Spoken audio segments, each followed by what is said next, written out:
오늘 하나님이 저희에게 주신 말씀은 요한복음 7장 37절에서 39절 말씀입니다. 요한복음 7장 37절에서 39절 말씀입니다. 저와 여러분이 한 절씩 교독하도록 하겠습니다. 명절 끝날 곧 큰 날에 예수께서 서서 외쳐 이르시되 누구든지 목마르거든 내게로 와서 마시라. 나를 믿는 자는 성경의 용과 같이 그 배에서 생수의 강이 흘러나오리라 하시니. 다 같이 읽겠습니다.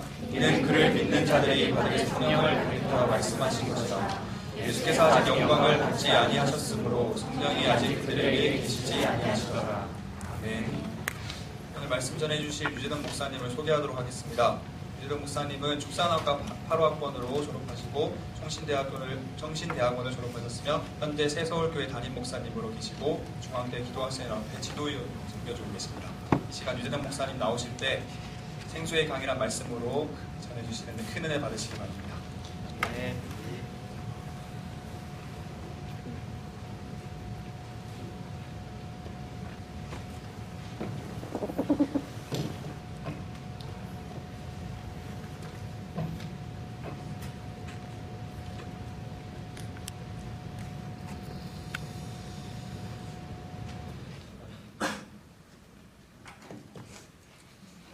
반갑습니다.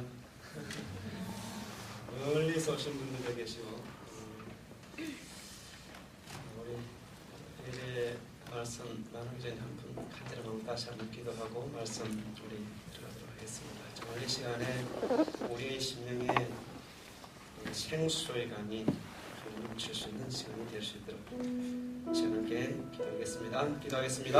할렐루야. 아버지 하나님 감사합니다. 우리 하나님께서 저희 가운데 함께 해주시고 하나님이여 저희 가운데 은혜를 주옵소서. 아버지 하나님 먼 곳에서 가까운 곳에서 하나님 주의 말씀 사모함으로 이 밤에 아버지의 성령을 찾아보니 그 자매들 속에 주께서 함께 해주시옵소서. 아버지들의 심령 속에 은혜의 강이 넘치게 해주시고 아버지의 성령의 생수가 저들 속에 넘치게 하여 주시옵소서. 신뢰의 강이 저들 속에 흘러 아버지 하나님 격도소를 적시며 민족을 적시며 아버지 하나님 세계 곳곳을 적실 수 있는 귀한 역사가 있게 하여 주시기를 간절히 바라고 원합니다. 새해를 허락하여 주시고 아버지 하나님께서 또한 이 시간대를 불러주셨음을 감사합니다. 우리에게 나를 신령 속에 말씀을 삼하는 귀한 시간이 될 수 있게 하여 주시고 주님을 향한 뜨거운 사랑과 열정이 저들의 심령 속에 더 열정하여 주시기를 간절히 바라고 원합니다. 하나님의 문을 여시고 우리의 심령의 문이 열리게 하여 주시고 성령으로 저를 주님께 하여 주시옵소서. 악한 사랑하게 불하지 못하게 하여 주시고 놀라우신 은혜가 오늘 예배를 통하여서 우리 여러분들 심령 속에 있게 하여 주시기를 원합니다. 예수님의 이름으로 기도드리옵나이다. 네, 우리 좌우 앞뒤를 인사 한번 하겠습니다. 주님의 사랑으로 사랑합니다. 잘 오셨습니다.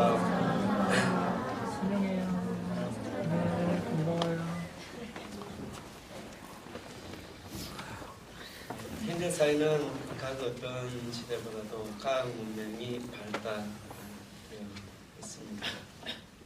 또 오늘날 우리 사회는 다양한 가치관이 한 공간 속에서 같은 시간 속에 다양하게 그 가치관이 나타나고 있고 또한 그런 어떤 세계관이 다양하게 나타나는 것이 오늘날 우리가 살아가고 있는 현실인 것이죠.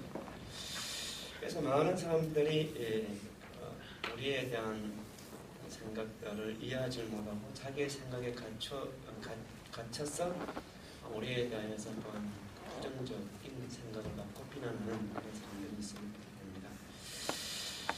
인본주의가 어떤 극단에 이르고 있고 세속주의가 정말 이 시대를 지배하고 있음을 보게 됩니다. 그래서 이런 세속적인 문화나 인본주의가 세상의 모든 것을 지배하고 있기 때문에 우리가 말씀을 따라서 살아간다는 것 자체가 상당히 쉽지 않습니다. 그들은 우리를 향하여서 이 세상의 추한 생각, 추한 문화를 가지고 우리에 대한 것들을 비판하고 또한 무시하고 조롱하고 있음을 보게 됩니다. 거룩하게 살아간다는 것 자체가 오히려 오늘날 사람들에게는 좀 이상해 보일 정도로 좀 그런 시대에 우리가 살아가고 있기 때문에 너무나 때로는 신앙생활 하기에 어려운 사실이 있는 것이 사실입니다.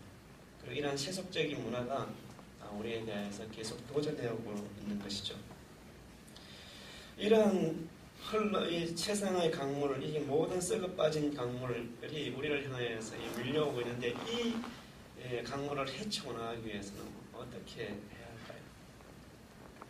그것은 하나님께서만이 이 모든 것을 극복할 수 있는 그런 힘을 주실 줄로 믿습니다. 지금으로부터 2600년 전에 바벨론이라고 하는 나라가 세계를 지배하고 있을 때가 있었습니다. 그때에 메디아라고 하는 나라에 아스티아게스라고 하는 왕이 있었어요.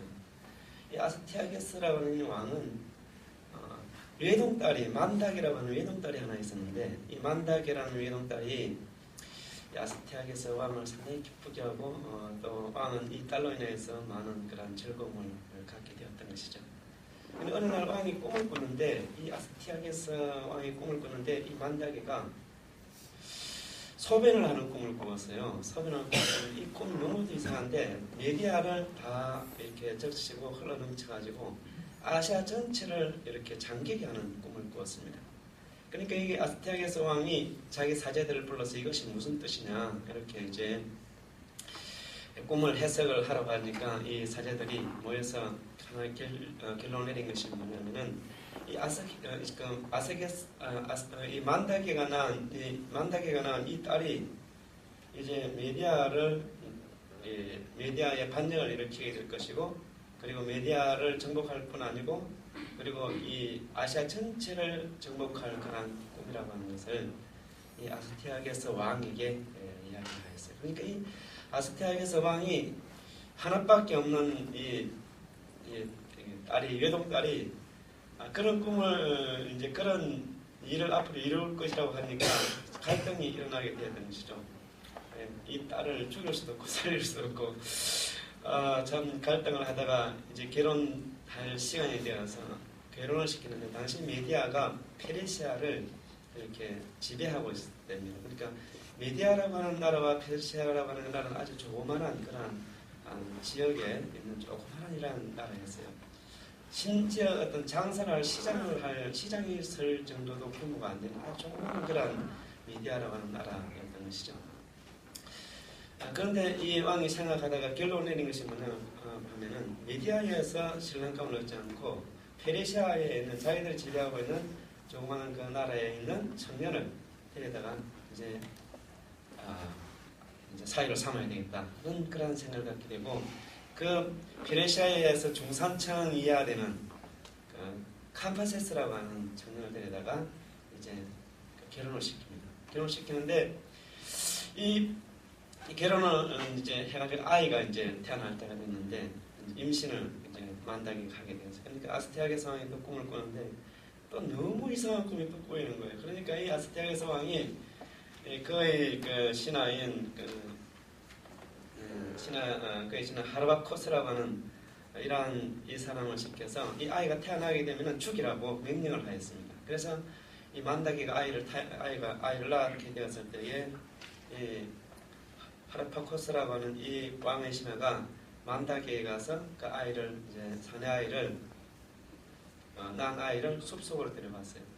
근데 차마 죽일 수가 없어가지고 이 신하가 하르바코스가 그 숲속에 가니까 소를 키우는 부부가 있었던 것이에요. 소 키우는 부부에게 이 아이를 주게 됩니다. 주게 되는데 이 소 키우는 부부 아이가 마침 또 이 아이가 그 집에서 태어나게 된 거예요. 태어나게 됐는데 이 아이가 태어나고 나서 좀 이따 죽어버렸어요. 아이가 죽으니까 이 소 키우는 아이 그 부부가 죽은 아이를 만다게가 낳은 이제 아이로 아이다고 이렇게 이야기를 하여서 이 만다게가 자기 아이가 죽은 것을 이제 알고 장례를 치르고 슬픔에 잠겨서 이 메디아를 떠나게 됩니다. 페르시아 캄파세스와 같이 떠나서 이제 메디아를 떠나서 이제 페르시아 쪽으로 가서 살게 되는 것이죠. 10년의 그리고 이제 10년의 세월이 흐른 거예요. 10년의 세월이 흐르는데 어느 날 이제 만다게 아들이 지금 안 죽었잖아요. 이 소 키우는 이제 숲속에 소 키우는 사람에게 축사랑을 하는 사람에게 거기서 역사가 일어나는 거죠. 거기에서 10년 동안 자라난 이 아이가 소젖을 먹어서 그런지 힘이 막 이렇게 세서 그러는지 아이들하고 이제 나놀다가 이제 싸워가지고 아이를 두들겨 팬 거예요. 두들겨 팼는데 이 아이가 마침 메디아의 귀족의 아이였던 겁니다. 근데 귀족의 아버지가 이 문제를 이제 왕에게 직접 이제 거론을 한 거예요. 그러니까 메디아라고 하는 나라가 얼마나 조그만 나라인지 우리가 상상을 할 수 있는 것이죠. 이제 아이들이 싸운 것을 왕이 재판해야 될 정도니까 이 나라가 얼마나 소규모였는지를 우리가 상상을 할 수 있겠죠.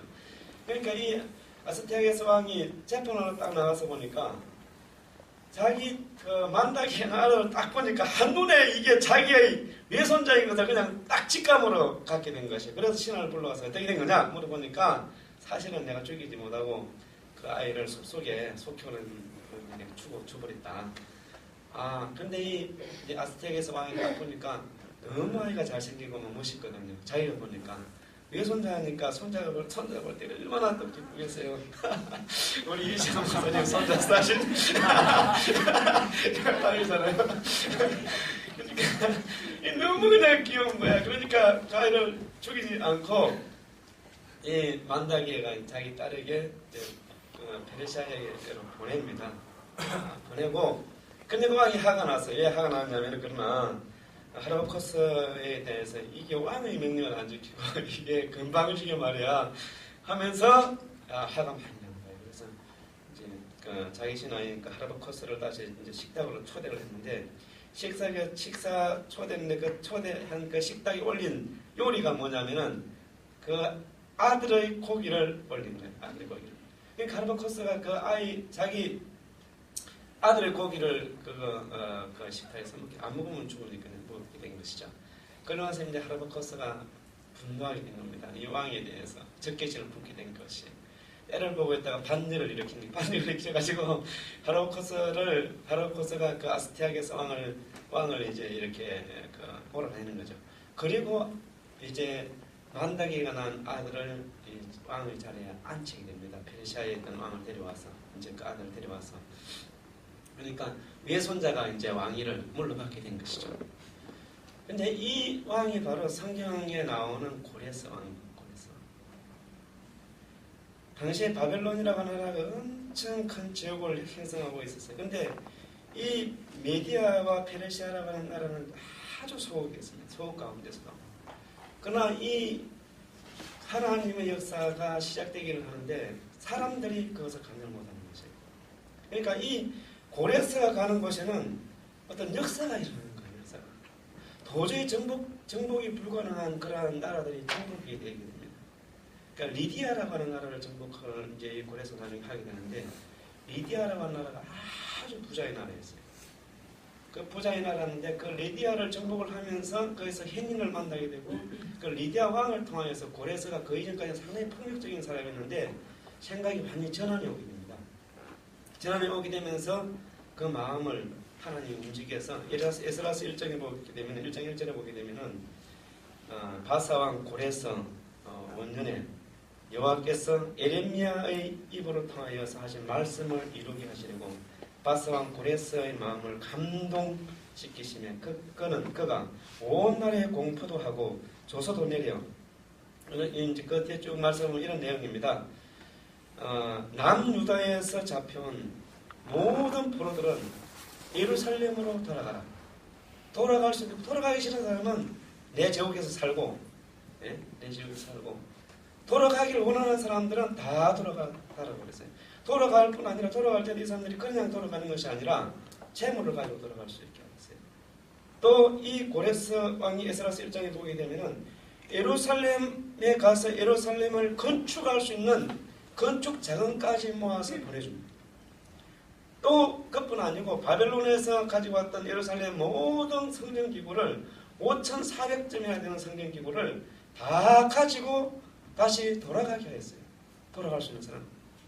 근데 이 고레스가 이 바벨론의 그 성의 높이가 40m다고 해요. 성벽이 여러분 성벽이 40 사람이 이게 침입으로서는 불가능한 거죠. 그 안에 바벨론은 성 안에 이게 유브라데스가 이렇게 흘러가는, 그러니까 유브라데스를 끼고 이 성의 그 범위가 어마어마하기 때문에 아무리 밖에서 포위하겠어도 평생 그 안에서 묵고 살 수 있는 그런 모든 조건을 갖춘 성이 바벨론의 수도였어요. 그런데 이 바벨론의 이 왕국을 바벨론 왕이 잔치할 때 우리가 말씀을 보게 되면 갑작스럽게 바벨론이 망하게 되죠. 70년 만에.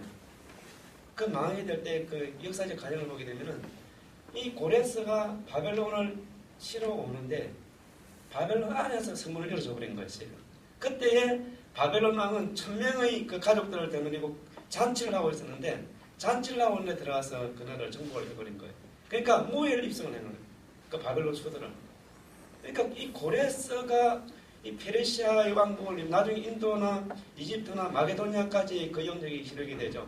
그 놀라운 제국을 이루게 되는데 이것은 성경적으로 보게 되면은 하나님의 어떤 역사 속에서 역사가 흘러간다는 것을 우리가 알 수 있는 것이죠.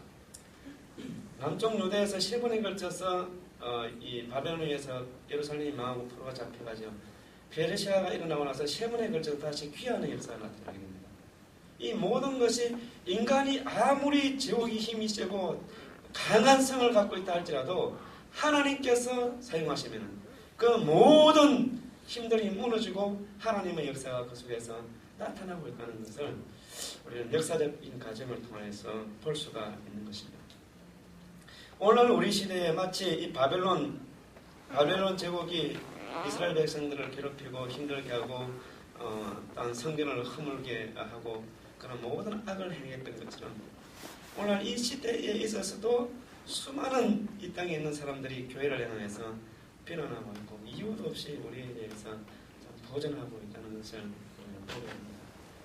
이런 것을 우리가 이길 수 있기 위해서는 사람의 힘이 아니라 이런 오늘날 인본주의, 세속주의적인 것을 이기기 위해서는 하나님의 역사가 우리 가운데, 한국 교회 가운데 여러분들 속에 임해야 될 줄로 믿습니다. 하나님의 역사하심, 오늘 하나님의 역사하심은 성령을 통해서 역사하게 됩니다. 그래서 오늘 우리는 이 성령의 역사하심, 이 생수의 강이 우리 가운데 임해야 이 모든 세속의 더러운 강물들을 몰아낼 수 있습니다. 그래서 우리가 오늘 이 생수의 강을 통해서 은혜 받기를 원합니다. 첫 번째 생수의 강은 성경에서 이미 말씀을 한 예언적인 말씀을 따라서 우리 가운데 오시는 것입니다. 오늘 본문 말씀 7장 38절 말씀 보시면은 나를 믿는 자는 성경에 이런 것 같이 그 배에서 생수의 강이 흘러오리라 이렇게 말씀하였습니다. 성경에 이런 것 같이 성경에서 미리 말씀하신 것과 같이 이 생수가 우리의 어디 속에서요? 배 속에서 솟아간다는 것이죠. 흘러간다는 것입니다. 우리에게 흘러간다는 것이죠. 예수께서 47장 1절부터 12절 말씀을 보시면은 예루살렘 성전에서 물이 흘러나와서 그 예루살렘 성전을 차고 넘쳐서 흘러내리는 그러한 모습을 말씀을 에스겔 선지자가 환상을 보고 말씀을 증가하고 있습니다. 첫 번째는 발목이 깨적셨다. 그 다음에 일천척을 가보니까 일천척이라고 하는 것은 사람의 발로 천보를 간다는 것이죠. 천보 정도를 가는, 그러니까 일천척 정도를 갔다가 가니까 무릎에, 그 다음에 이제 허리에, 그 다음에는 그 물이 깊어서 헤엄을 칠 정도로 이 물이 되었다라고 하는 것은 바로 그 에스겔 선지자가 말했던 것이 성전을 통해서 흐를 그 물이 오늘 본문에 나와 있는 주님이 말씀하시는 이 생수의 강인 것이죠. 생수의 강. 또 이사야 44장 1절부터 3절에 보면은 나의 종 야곱, 나의 택한 이스라엘아, 이제 들으라. 너를 지으며 너를 모태에서 조성하고 너를 도와줄 여호와가 말하노라.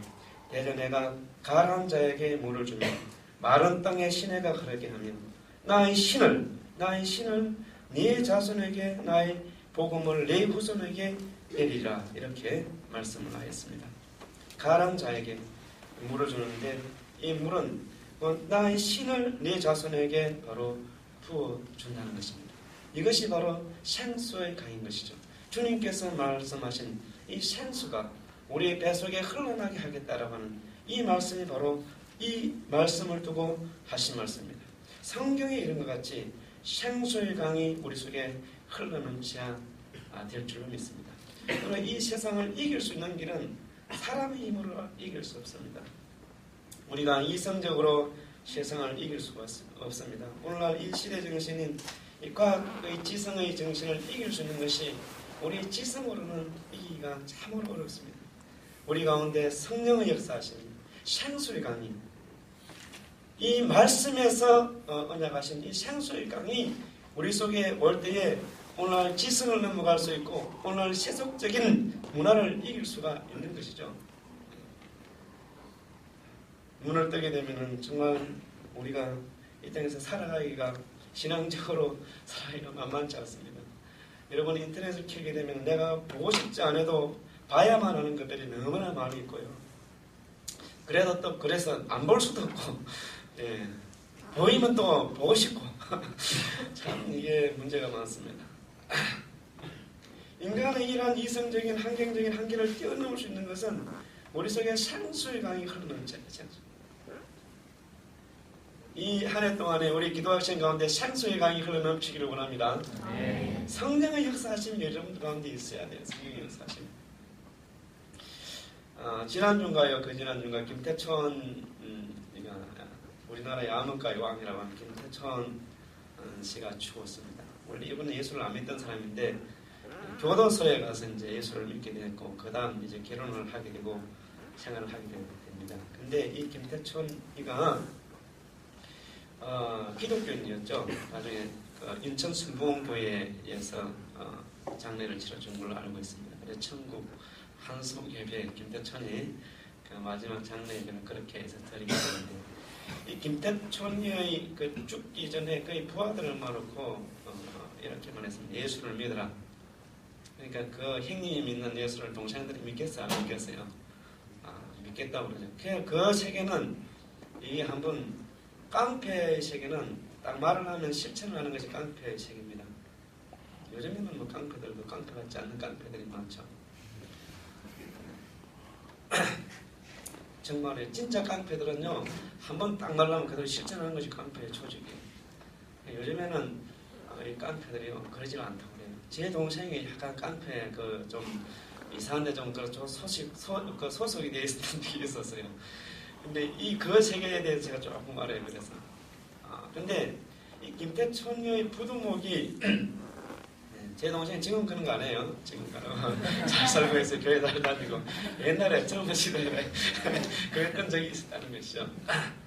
근데 이 김태천의 부하가 우리 마을에 살아요. 부두목이 우리 마을에 사는데 이 부두목이 아는 김태천의 부두목이 아는 그 분이 같은 그 목포 분인데 우리 교회에 나오는 건사님이 계세요.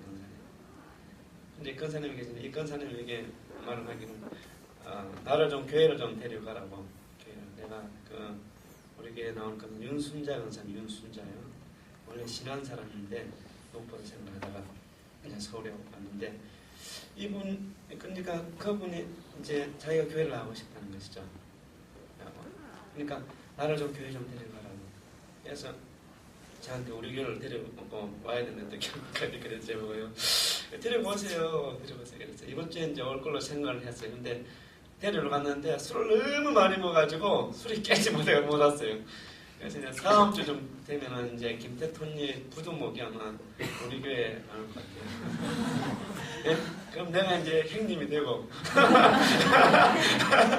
우리 예수님이 큰 형님이 되고 큰 형님이 되셔가지고 이제 예수님 말씀에는 절대적인 순종이죠. 이 깡패들이 예수를 믿으면 확실하게 믿는 걸 이런 거 아시죠? 왔다 갔다 하는 게 없습니다. 한번 믿으면 그 사람들은 끝까지 가는 것이에요. 생명을 걸고 믿습니다. 이 사람들은. 그래서 아마 이분이 교회를 나올 건데 제가 조금 걱정이 돼요. 그 사람이요 싸우다가 이게 그 칼에 찔려가지고 눈이 좀 티 나왔어요. 나는 안 봤는데 그렇다고 그래요. 그 정도로 아주 근데 그 김태통의 충북이었다고 그러는데 그 사람이 마을 사람들이 다 알고 있어요. 그분이 교회로 나오면은 교회가 어떤 영향을 미칠까? 그러나 성령이 임하시면은 아무리 약한 사람이라도 변화되게 될 줄 믿습니다. 그리고 하나님의 쓰시려고 그러면 또 그런 사람을 통하여서 하나님 또 역사를 하실 수도 있겠죠. 걱정은 조금 되지만 그러나 성령의 역사하심이 창수의 강이 흘러넘쳐야 돼요. 창수의 강이. 그런 본시가 창세기 1장 2절에 보게 되면은 뭐라고 그랬어요? 땅이 혼돈하고 공허하며 흑암이 깊은 위에 있고 하나님의 영이 수면 위에 운행하시니라고 그래서 이 하나님의 신이 창조의 가정에 역사하는 것이죠. 창조의 수면 위에 운행하는 하나님의 역사. 이 하나님의 역사가 우리 기도학생 가운데 이 하는 동안 있어야 될 줄 믿습니다. 천지를 만드신 그 역사, 그것이 이 생수의 강입니다. 생수의 강. 이것이 우리 기도학생에 있어야 돼요. 그죠? 있어야 흘러넘쳐야죠. 흘러넘쳐야 돼요. 우리가 무엇으로 세상을 이길 수 있겠어요? 다른 이유가 없습니다. 생수의 강이 흘러야 돼요. 누가복음 1장 35절에 보면은 이 마리아와 천사와의 대화가 나오잖아요. 이 마리아가 이 천사의 말을 듣고 그러면 나는 사내를 알지 못하는데 어떻게 아이를 낳을 수 있습니까? 그러니까 천사가 뭐라 그랬어요? 성령이 너에게 임하시면 너에게 임하면은 지극히 높으신 너의 능력이 너를 덮게 될 것이고 아들을 낳을 수 있다는 것이죠. 마리아의 몸속에 왔던 그 성령의 역사가 바로 생수의 강인 것이죠. 마리아의 몸속에 와서 그리스도를 잉태케 하고 죄 없이 그리스도를 잉태케 했던 그 역사하심이 바로 성령의 역사이신 것입니다. 여러분들 속에 마리아에게 임했던 그 생수의 강이 흘러넘치기를 원합니다. 그 역사가 있어야 우리가 이 세상을 이길 수 있어요. 세상이 감당하지 못할 우리 형제자매 여러분들이 되게 될 줄로 믿습니다. 정말 우리 속에 이 생수의 강이 흘러넘쳐 강야와 같은 것을 적실 수 있고 이 세상에 하나님의 영광을 드러낼 수 있게 되는 것입니다. 두 번째 이 생수의 강은 예수님을 통해서 흘러나옵니다. 오늘 본문 말씀해 보시면은 37절 말씀해 보시면은 명절 끝날 곧 큰 날에 예수께서 서서 외쳐 이르시되 누구든지 목마르거든 내게로 와서 마시라. 누구든지 목마르거든 내게로 와서 마시라. 내게로 와서 마시라. 누구에게로 오라고요? 예수님에게로. 내게로 와서 마시라. 그 생수를 누가 준다는 것이에요? 예수님이 주신다는 것이죠. 예수님이.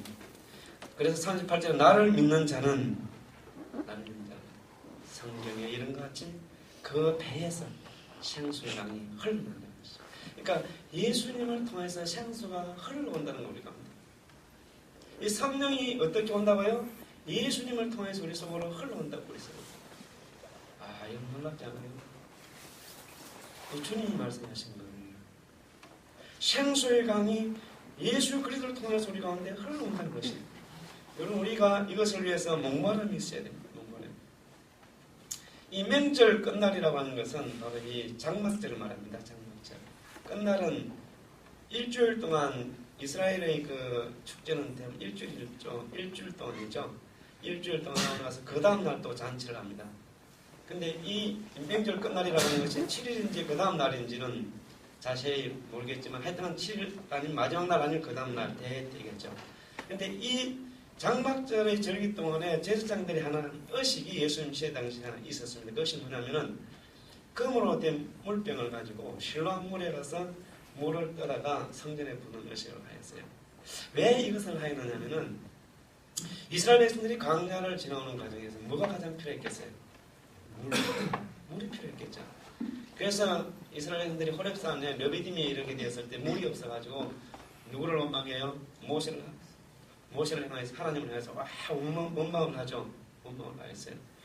그 출애굽기 17장 말씀해 보시면 이스라엘 백성들이 르비딤에서 물이 없게 되었을 때에 이제 원망을 하게 됩니다. 그럴 때에 하나님께서 이렇게 말씀하셨습니다. 그때에 모세에게 하나님이 호렙산 반석을 치라. 하수를 치던 그 지팡이를 가지고 호렙산 반석을 치라. 말씀을 하였습니다. 그러니까 호렙산에 있는데 안반에 가서 어떻게 하는 것이에요? 그 무엇으로 애굽에서 나일강을 붉게 물들게 했던 그 지팡이를 가지고 칠하는 것이에요. 그러면 그 안반이 쪼개져서 뭐가 흘러나온다는 것이에요? 생수가 흘러나온다는 것이에요. 이성적으로 이게 이해가 됩니까? 믿음으로 봐야죠. 하나님께서 보십시오. 하나님께서 이스라엘 백성들을 인도를 할 때에 이 홍해까지 이제 인도를 하게 되죠. 바다로 인도했어요. 일반적인 같으면 그쪽으로 바다에 있더라도 바다 옆으로 피해가지고 다른 데로 육지로 가게 해야 되는데 하나님께서는 육지로 갈 수 있는 길을 가지 못하게 하고 잉둘러서 홍해 쪽으로 인도를 하는 거예요. 근데 이스라엘 백성들이 그곳에서 이제 뭐 부르짖으니까 어떻게 했어요?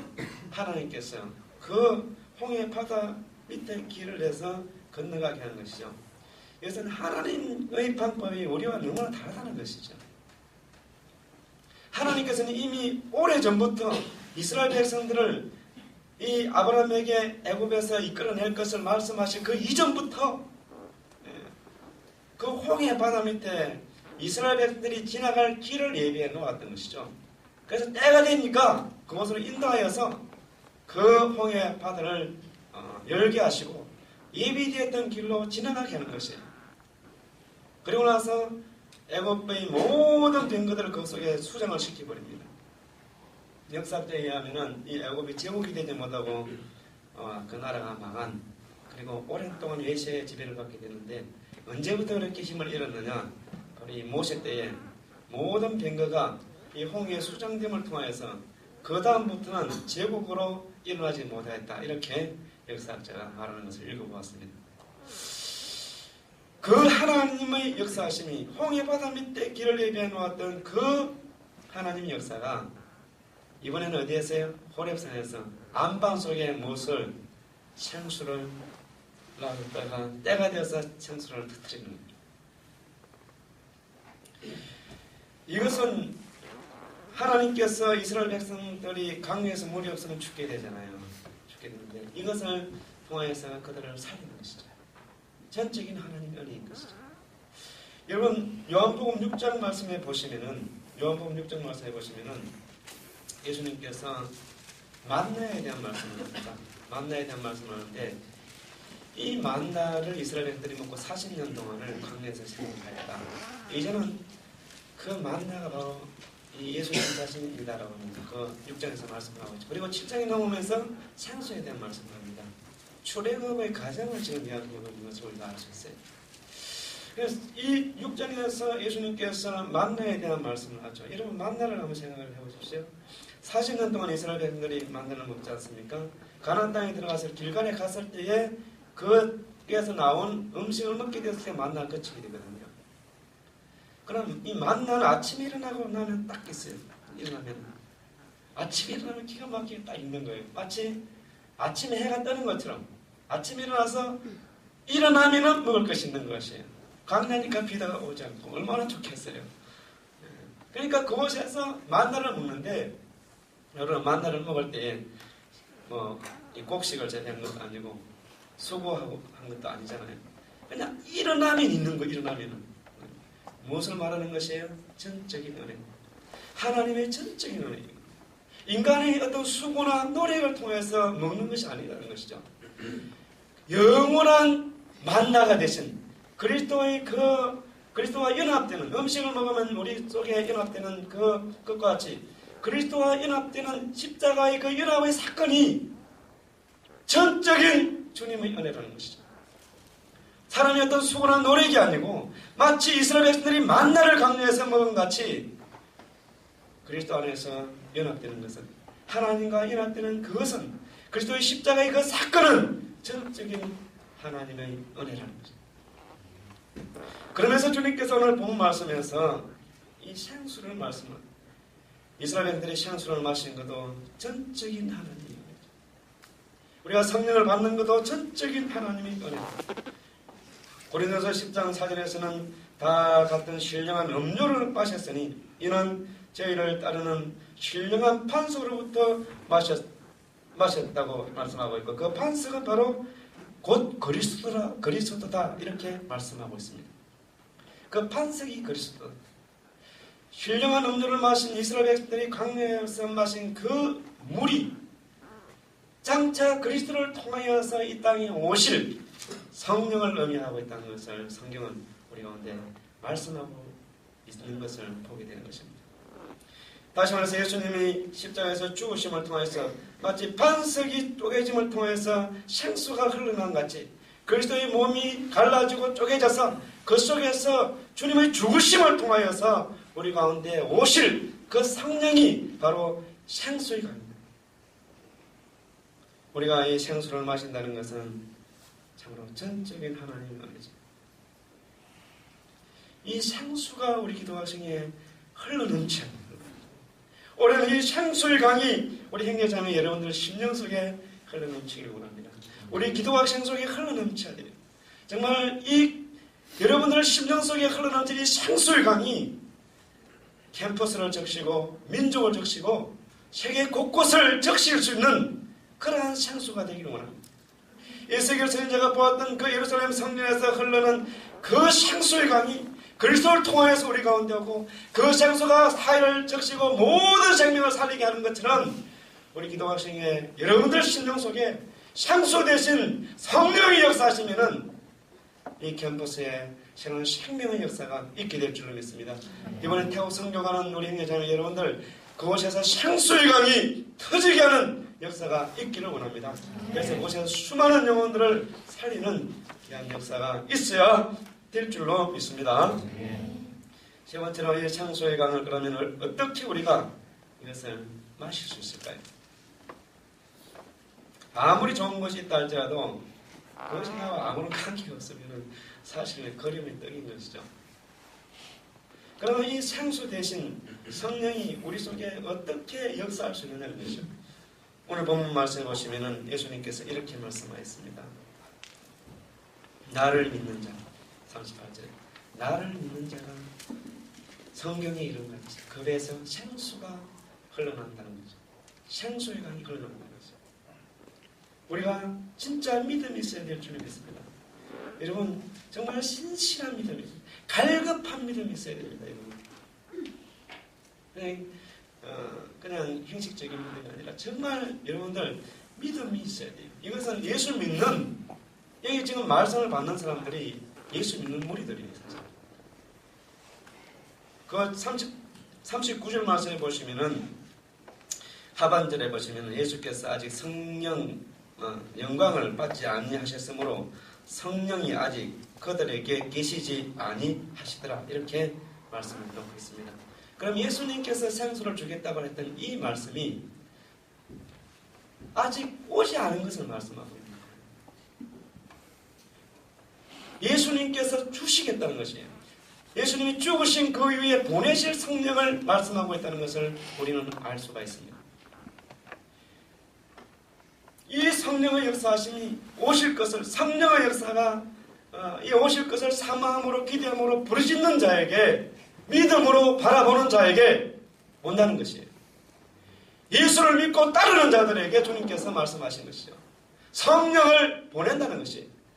생수의 강이 너희들의 심령 속에 흘러나게 하겠다는 것이죠. 흘러나게 하겠다. 그러면은 언제 저희들이 그 생수를 받게 되었어요? 어떻게 받게 되었습니까? 사도행전을 보게 되면은 예수님이 승천하시고 난 이후에 저희들이 예수님 말씀을 붙들고 기도하지 않습니까? 10일 동안 기도하죠.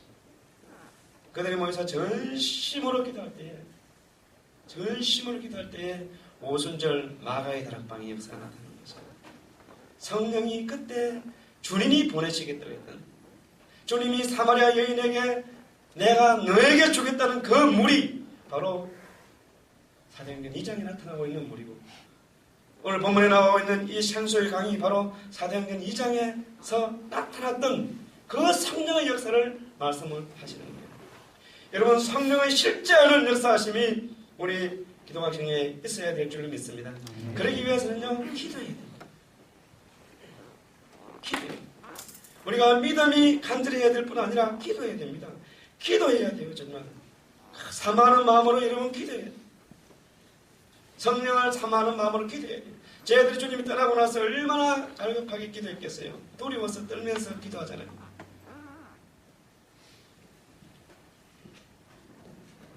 우리가 성령을 사모하는 마음이 있어야 됩니다. 그것을 위해서 정말 눈물을 흘리며 기도해야 돼요. 기도할 때에 성령의 역사하심이 여러분들 속에 있게 될 줄 믿습니다. 오순절날 성령이 임했을 때에 이 베드로 사도가 설교를 하지 않습니까? 성령 충만하였어. 설교를 하니까 그것을 듣고 있던 사람들이 어떻게 했어요? 가슴을 치며 회개했어요. 가슴을 치고 회개하니까 가슴을 치고 회개하는 그 심령 속에 성령이 또 임하게 되는 것을 우리는 보게 됩니다. 회개를 해야 성령이 임하는 것입니다. 성령을 갈급해하는 마음도 있어야 되지만은 성령을 갈급해 한두 번에 다 오는 것이 아니고 내가 하나님 앞에서 정결해야 합니다. 눈물을 흘리고 기도하고 하나님 앞에 갈급한 심령으로 회개하는 심령이 될 때 그 회개하는 모습을 보십시오. 그냥 회개가 아니고 가슴을 막 치면서 어떻게 해야 되느냐고 막 그러잖아요. 어떻게 이러한 진실한 회개가 있을 때에 성령이 임하게 될 줄을 믿습니다. 성령이 강같이 흐르게 될 줄을 믿습니다. 또 우리가 이 성령을 이 생수의 강이 우리 속에 흘러넘치기 위해서는 말씀을 읽고 묵상하고 들어야 합니다. 고넬료가 누구를 초대하였어요? 베드로를 초대했어요. 하나님께서 천사를 보내서 베드로를 초대하라고 그랬죠. 그래서 옆에 있는 베드로에게 초대장을 이제 보냅니다. 사람을 보냈어요. 베드로는 이미 옆에서 하나님의 역사로 인하여서 그곳에서 떠나야 되는 그런 모든 조건이 갖춰지고 환상을 보고 또 그에게 와서 쫓아가는 그런 과정을 통해서 고넬료의 가정을 가게 됩니다. 고넬료의 가정에 갔는데 이 고넬료가 얼마나 말씀에 갈급한 사람이냐면 자기뿐 아니라 많은 사람들을 이렇게 모아서 베드로의 말씀을 사모하면서 막 기다리는 것이에요. 이 말씀을 사모하는데 이 베드로는 사실요 이 고넬료는 이방인이잖아요. 이방인들에게 말씀 전하고 싶은 마음이 없었어요. 그래서 베드로의 말씀은 다른 때부터 예루살렘에서 막 그 형제들을 향해서 막 강하게 했던 오순절의 역사를 통해서 막 했던 것이 아니고 사실 그냥 시키니까 어쩔 수 없이 이방인에게 가서 처음 설교를 하는 것이에요. 설교를 하니까 그것을 듣고 있던 고넬료의 가정에 어떤 역사가 일어났어요. 오순절의 역사와 똑같은 역사가 일어났다고 하잖아요. 성경은 고넬료의 가정에 무엇을 사모했어요? 말씀을 사모했어요. 말씀이 선포될 때 성령이 그들 속에 임하고 생수의 강이 그들 속에 넘쳐나게 되었음을 보게 됩니다. 우리가 이 한 해 동안에 우리 형제자매 여러분들이 이 말씀을 사모하는 우리 형제자매 여러분들이 되기를 원합니다. 그래서 여러분들 속에 말씀을 통한 생수의 강이 흘러 넘쳐야 되는 것입니다. 오늘 말씀을 맺겠습니다. 오늘날 우리의 싸움은 옛날처럼 어떤 제국이 칼과 창으로 우리를 제압하고 대포로 제압하기보다는 이 세상의 문화가 우리를 계속 괴롭히고 우리를 힘들게 하고 우리에게 도전해 오고 있음을 보게 됩니다. 그래서 앞으로는 이 세상을 지배하기 위해서는 문화를 지배해야 됩니다. 이제는 힘으로 세상을 지배하는 것이 아니고 문화를 지배해야 됩니다. 우리 기도학생들이 이 사이트처럼 이 세상의 문화를 한번 지배하기를 원합니다. 이 세상의 지배. 얼마나 정말 대단합니까? 어제 도서관에서 어떤 사람을 만났는데 이 사람이 저하고 이야기를 하자고 그래요. 그래서 제가 이야기를 설교를 쓰는 가운데 이야기를 하러 나왔는데 이 사람이 하는 말이 자기가 컴퓨터를 잊어버릴 때 노트북을요 잊어버리고 지갑도 잊어버리고 돈도 잊어버리고 또 카드도 잊어버리고 다 잊어버린다는 것이. 근데 그 다음 하는 말입니다. 그것이 내하고 관계 있다는 내하고. 그래서 가져가서 내놓으려고. 그래서 이 좀 이상한 사람이에요. 그래서 이제 전에 이 사람이 우리 큰 아이를 때린 적이 있어요. 도산에서 때린 적이 있는데 그래서 제가 가서 한번 째려봤거든요. 이렇게 우리 딸 때려서 이렇게 한번 째려봤어요.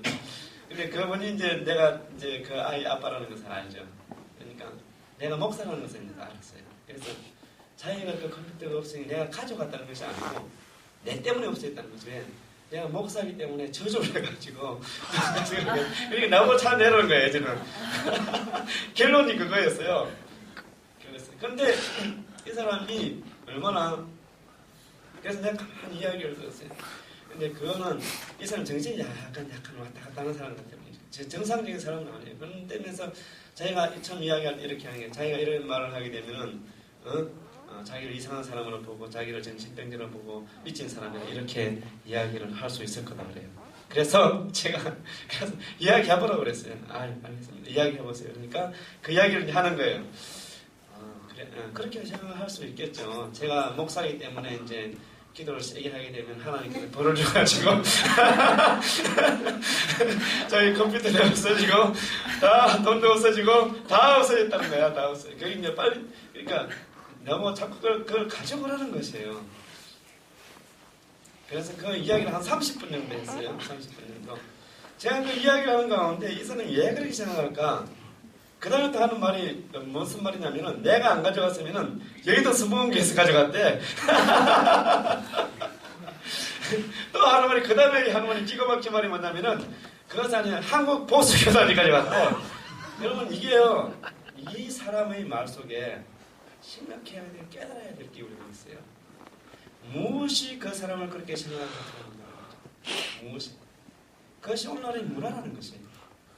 오늘날 이 세상을 지배하고 있는 한국 사회를 지배하고 있는 이 약한 문화가 교회에 대해서 얼마나 부정적으로 다루고 있다는 것을 우리가 알아야 됩니다.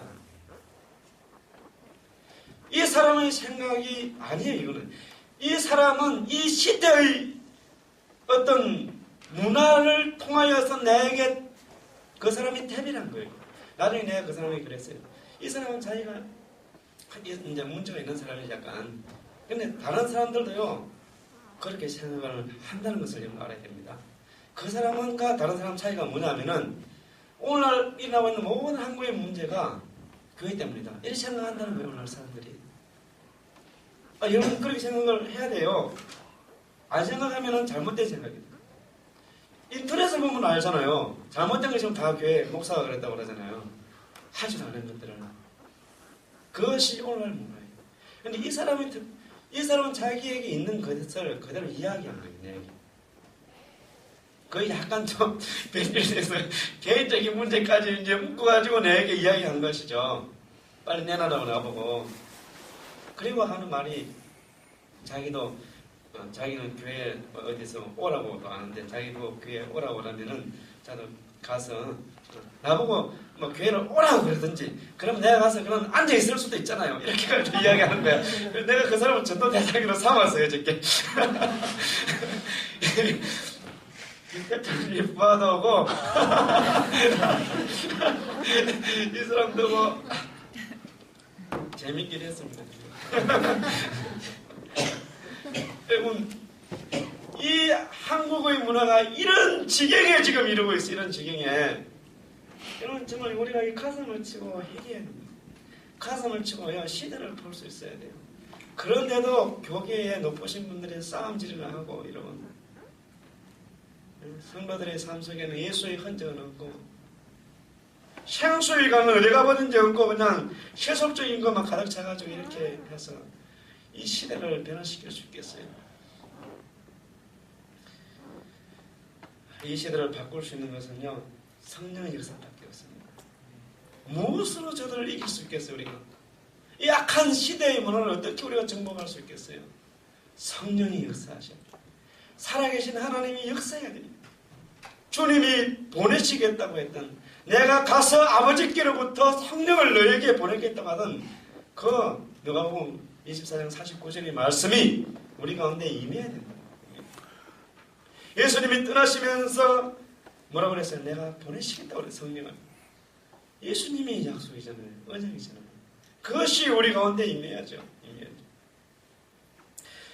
여러분 기독교는 시작하고 난 이후에 역사 이후로 한 번도 침체된 적이 없습니다. 오늘 많은 사람들은 이렇게 말합니다. 이제는 기독교의 시대는 끝났다. 끝나지 않습니다. 기독교는 계속 부흥하고 있습니다. 기독교 인구는 한 번이라도 감소한 적이 없어요. 역사 이래요. 개신교의 역사가 시작된 이후로 계속 교회는 부흥하고 있습니다. 여러분 유럽은 그렇지만은 미국은 좀 그렇지만은 지금요 아프리카나 아메리카나 우리나라 같은 데 놀라운 부흥 역사를 이루지 않습니까? 보십시오. 제가 자료를 한번 봤어요. 1900년대까지 아프리카 인구가 1000만 명이라고 해요. 1000만 명. 1000만 명 중에서 9%가 기독교입니다. 9%. 그러면 얼마나 됐겠어요? 9%면 90만 명. 근데 지금 아프리카 인구가 2000년대 지금 아프리카 인구가 4억이라고 해요. 5억이라고 해요. 5억. 엄청난 인구가 폭발적으로 보면 증가된 거죠. 증가됐는데 지금 아프리카에는 기독교 인구가 45%입니다. 45%. 2억 5천만 명. 이런 대단하잖아요. 이런 우리나라 1900년대에 기독교 인구가 얼마나 됐겠어요? 20만이 안 됐습니다. 10만을 향한 사람. 19년도에 한 17만 명 정도. 그러니까 여러분 1900년대는 우리나라의 인구가 우리나라 인구의 0.몇% 정도가 기독교입니다. 그런데 오늘날 이 한국인들 가운데 예수를 믿는 개신교만 그렇습니다. 개신교만 오늘날 한국에서 예수 믿는 사람이요. 우리나라 사람들이 전 세계적으로 보게 되면 미국이나 해외 동포 쪽으로 보게 되면 한 1200만 명이 됩니다. 이거는 어떻게 이런 역사가 일어날 수 있을까요? 여러분 캐톨릭하고 개신교를 합하면 사실 우리나라는요 기독교 국가예요. 서울의 인구의 약 40%가 캐톨릭이든 개신교 인구입니다. 그러면 우리나라는 기독교 국가예요, 사실은. 그런데도 예산 가운데 불교에 내년에 지원돼야 될 돈이 800억 돈입니다. 800억. 개신교에 지원되는 돈이 약 20억 정도밖에 안 돼요. 30억 정도. 그런데도 불교에서는 종교 차별 정책이 나옵니다. 이런 이게 상식적으로 여러분 언론을 믿지 말기를 바랍니다. 언론에서 이야기하는 기독교에 대해서 이상한 말을 하는 건 그걸 따라가면 절대 안 돼요. 이런 사랑의 교회 비판하죠. 사랑의 교회 비판하는 거 불교에서는요 무허가로 그 강남에 있는 절을 갖다 10,000원 지었다는 10,000원 허가도 안 맞고. 근데 사랑의 교회는 정상적으로 땅 밑에 좀 사용하겠다는데 그게 무슨 문제예요? 그게 구청에서 하라고 그래서 하고 또 사회 하나님에서 사회 사람들 사용하겠다고 하라고 하겠다는데 그게 뭔 문제가 됩니까? 절에서는 무허가로 10채, 12채가 짓는데도. 그러니까 이 한국에는요 우리나라 10대 교회를 잡아먹으려고 하는 약한 세력이 10대 교회를 계속 빌어나고 있다는 것을 여러분 알아야 돼요. 여러분 인간이 만든 교회이기 때문에 문제가 있어요. 그것을 문제를 가지고 교회를 계속 훔치고 있는 거예요. 우리가 이러한 시대 속에 있어서 중국도 보십시오. 중국이 공산화되고 나서 뚜껑을 열었을 때 한 200만 명이 그랬죠. 공산되기 전에 하고 나서 뚜껑을 여니까 그 기독교 인구 2천만 명인가 되었잖아요. 지금 1억이 넘어가고 있어요. 그러니까 하나님의 역사는 계속된다는 것이에요. 여러분 한국교회가 다시 일어나게 될 줄로 믿습니다. 기독학생회가 일어나게 될 줄로 믿습니다. 무엇이 이렇게 만드느냐? 사람은 이성이 아니라는 것이 신학이 아니에요. 뭐냐? 성령의 역사하십니다. 아프리카를 어떻게 그렇게 만들 수 있었느냐? 중국에 신화가 없어요. 여기에 누가 1억 명의 인구를 주님 앞으로 인도했느냐? 성령의 역사십니다. 앉아있으면 성령이 임하여서 병자가 치유되고 역사가 일어나는 거예요. 사회주의 사상이 그들을 무너뜨릴 수 있겠어요? 중국이 뒤집어지면 우리나라 통일되는 거예요. 중국이 복음화되면 우리나라 통일되는 것이에요. 통일의 가장 큰 장벽이 중국의 문제잖아요. 중국이. 남북이 통일되어서 우리 시대에 평양을 지나서 이 생수의 강이 세계 곳곳에 흘러나는 귀한 역사가 있게 되어야 될 줄로 믿습니다. 우리 기도학생 행위자의 여러분들 심령 속에 생수의 강이 흘러넘쳐서 정말 이 민족을 살리는 역사가 있기를 원합니다. 여러분들을 통하여 하나님이 크신 일을 이루게 될 줄로 믿습니다. 이 시간에 합심을 함께 기도하겠습니다. 우리의 심령 속에 생수의 강이 연애 가운데 넘치게 하여 주옵소서. 성령의 역사하심이 있게 하여 주옵소서. 그래서 하나님의 영광이 드러나게 하여 주옵소서. 간절한 마음으로 이 시간 함께 기도하시고 땅 인도해 주시겠습니다. 기도하겠습니다. 할렐루야. 아버지 하나님 감사합니다. 오늘 말씀을 통하여서 주님께서 주시겠다고 했던 이 생수의 강이 다시 한번 우리 기도 확신 속에 이 한 해 가운데 더욱더 풍성하게 이루어지는 역사가 있게 도와주시옵소서. 이